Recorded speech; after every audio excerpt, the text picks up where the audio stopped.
So, good morning everyone, lalo sa aking mga subscribers, sa aking mga viewers. Ayan. So, for today's content, papunta tayo ngayon sa designated barangay. Saan ako naka-registered as voters. Ayan. So, pupunta tayo ngayon para bumoto. Ayan. So, pupunta tayo para kahit pa paano magkaroon tayo maging part tayo ng pagbabago ng ating barangay. Ayan. So tara, samahan niyo ako guys para bumoto.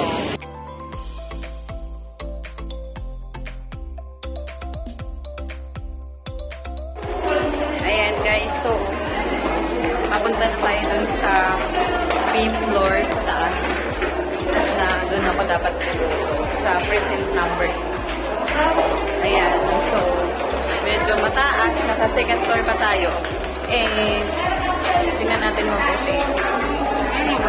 At hanapin natin yung ating precinct number. Dahil sa pantaas ng school. Dito sa designated precinct na pagbubutuhan ko dapat. So, ayan, pupunta tayo sa B floor. Kasi precinct number 487 ako. So, naakyat tayo dun. Hihingal na ako guys sa sobrang taas. So, kawawa pa yung mga senior citizen. So, mas mabuti talaga na may mga senior citizen present para mag-cater sa kanila. Sobrang taas talaga.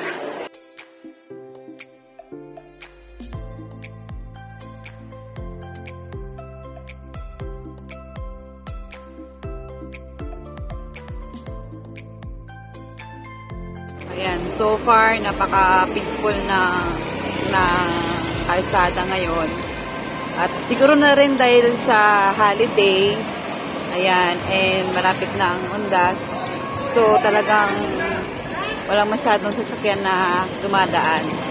And I'm sure 100% lahat ng mga tao ngayon, bumuboto sila. Yung iba naman, nag-out of town. Ayan.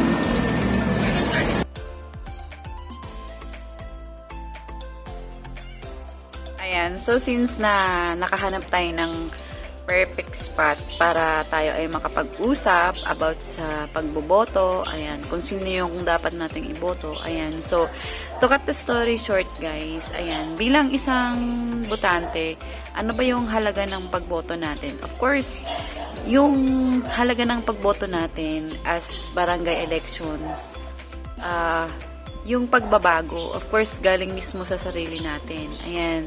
And of course, kailangan din nating suriin kung yung mga candidates or mga kandidato na dapat nating iboto. Una, yung kanilang mga nagawa sa barangay. Yung mga tumatakbo ulit or tinatawag nilang re-elect. Ayan. So, sa mga re-electionist naman po, check natin mabuti kung ano yung mga backgrounds or ano yung mga mabuting nagawa nila sa barangay. Or meron ba silang improvement for ilang years na paglilingkod nila sa barangay.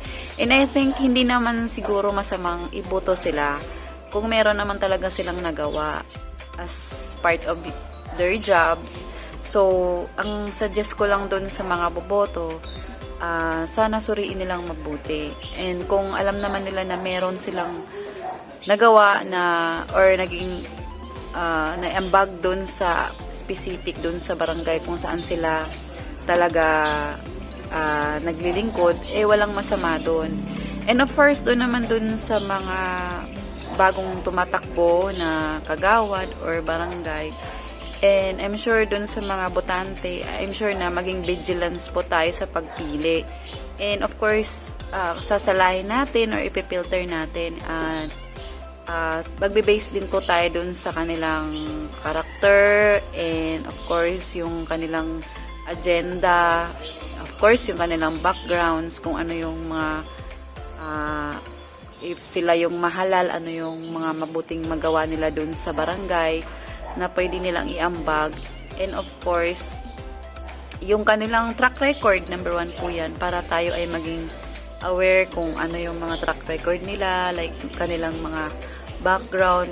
Hindi naman siguro lingid sa kaalaman na kailangan po natin yun para magkaroon tayo ng magandang idea at kung sino yung mas mabuting mamuno. And of course, wag lang po tayo magbe-base doon sa dahil kakilala natin, dahil kaibigan natin, kumpare natin, iboto na natin sila. Tingnan po din po natin yung bright side, kung ano yung mga magagandang may ambag nila sa ating barangay or sa specific place. Kung halimbawa, manalo man sila, madali natin silang ma-approach, or kung may raman tayong kung part tayo dun sa barangay at magkaroon ng problema, ma-approach natin sila at hindi tayo, of course, may kasabihan nga, diba, kapag eleksyon, nakikita mo, pero kapag after na ng eleksyon at nanalo na, hindi mo na sila mahagilap. And I'm sure sana, shout out naman dun sa mga nakaupo or mananalo, sana hindi ganun yung magiging natin, yung magiging perspective natin. Ayan, so sa mga botante naman, tingnan natin mabuti yung other side. Wag lang yung kung ano yung nakikita natin. Yung other side na maging fair tayo at wala tayong kinikilingan. Tingnan natin mabuti kung ano yung magagawa pa ng ating mga candidates or ang mga mahalal. Ayan, so and of course, bilang isang botante, ang may ambag lang naman natin doon sa ating barangay is that yung piliin natin mabuti kung sino yung mabuting mamumuno ng ating barangay at magkakaroon tayo ng magandang improvement. Kasi the only thing naman yung reason kung bakit nagkakaroon ng barangay elections is that magkakaroon tayo ng pagbabago. And ang pagbabago mismo ay galing sa ating sarili at sa mga vote natin. Sa ating mga boto, bigyan natin ng halaga. And of course, bigyan natin din ng chance yung iba para umupo at mapatunayan nila kung ano yung mga kakayahan nila na mamuno sa isang barangay or sa isang society or community. Kasi ang isang barangay parang isang community na rin yun, or community na rin talaga. Ayan, so ako personally bilang isang botante, na-share ko lang kanina habang bumoto ako, pinili ko mabuti. And I think tumagal ako ng 30 minutes para pagnilay-nilayan or pagbulay-bulayan yung mga kandidato, yung mga pangalan ng kandidato na dapat nating iboto. Ayan, so bumoboto tayo based doon sa karapatan natin at kung sino yung napipisil natin or napipili natin na dapat maglingkod ng naayon sa tama at naayon sa batas. And gusto ko lang din, in addition, gusto ko lang din i-shout out kung sino man yung manalo sa this barangay elections. Sana magawa niyong mabuti at masolusyonan niyo yung mga specific na problema ng bawat barangay at ma-address ng namumuno at kung ano yung gusto ng nakatira sa community.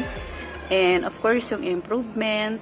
And of course, sana matagumpayan at mapaglingkuran ng maayos ang mga bawat barangay. At of course, maging maayos yung elections at sana gabayan ng Panginoon.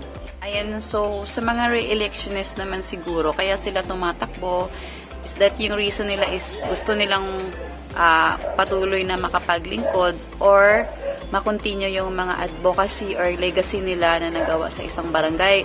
Like for example, yung mga programa na ini-implement nila na mas nakakatulong sa mga community or kung saan sila naglilingkod. And so, sa aking mga subscribers, sa aking mga viewers, ayan, shout out sa inyo. Sana bumoto kayo ng maayos at may puso. Of course, first ako, nagdasal ako and sana bigyan ako ng guide ni God kung sino yung mga tamang kandidato na iboboto. Ayan, so please subscribe my channel at sana may natutunan kayo ngayon sa aking content for today. Ayan, so please hit the notification bell para kayo updated sa aking panibagong videos na i-upload. Thank you guys, paalam!